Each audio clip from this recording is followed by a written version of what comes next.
In this video, I'm going to show you exactly how to add directional blur in Inkscape.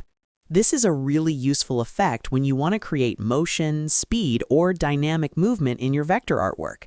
Instead of a normal blur that spreads evenly in all directions, directional blur stretches the blur in just one direction, which is perfect for things like speed effects, motion trails, or stylized graphics. The best part is that you can do this directly inside Inkscape using the built-in filter editor. And once you understand the technique, you can apply it to almost any object. So if you're new to Inkscape or you just want to level up your vector effects, this tutorial will walk you through everything step by step. And if you enjoy simple software tutorials like this one, make sure to hit the like button and subscribe to the channel so you don't miss future guides. All right, let's jump straight into Inkscape. To start, open Inkscape and create a new document. Now we need an object that we can apply the directional blur to. You can use almost any shape for this. For example, you can select the Bezier tool and quickly draw a custom shape on the canvas. Click to place a few points and press Enter to finish the path. If you want, you can switch to the Node tool and adjust the nodes to refine the shape until you're happy with how it looks. This could be a simple arrow, a small graphic, or any object that you want to give a sense of motion. Once your object is ready, you can also apply a fill color or remove the stroke depending on the style you're going for.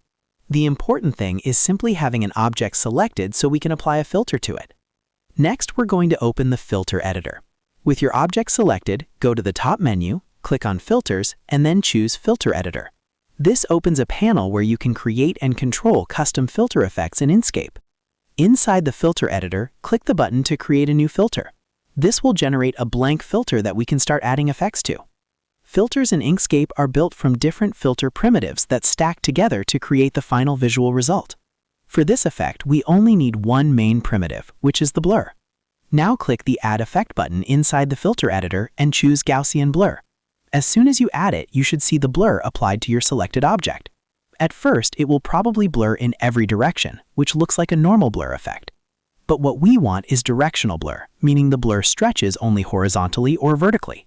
To do that, look for the blur settings where you can control the horizontal and vertical blur values.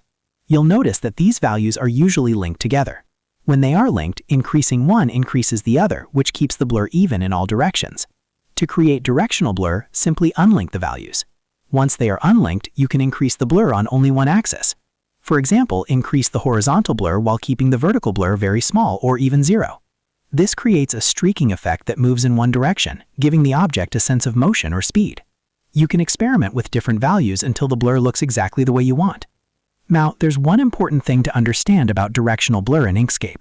The blur direction is based on the document orientation, not the rotation of the object itself. That means if your object is rotated, the blur may not follow the direction you expect. For example, if you rotate your object and then apply the blur, it might still blur horizontally across the screen instead of along the object's direction. To fix this, rotate the object back so it is aligned normally, then group it if necessary. After that, apply the directional blur using the filter editor just like we did earlier. Once the blur looks correct, you can rotate the object again to the angle you want. Because the blur effect is now part of the object, it will rotate together with it, giving you the proper directional motion effect. And that's basically it. You've now created a directional blur effect in Inkscape using the filter editor and Gaussian blur controls. This technique is great for creating speed effects, motion graphics, stylized icons, or dynamic illustrations. If this tutorial helped you, make sure to hit the like button and subscribe to the channel for more Inkscape tutorials and simple software guides just like this one. Thanks for watching, and I'll see you in the next video.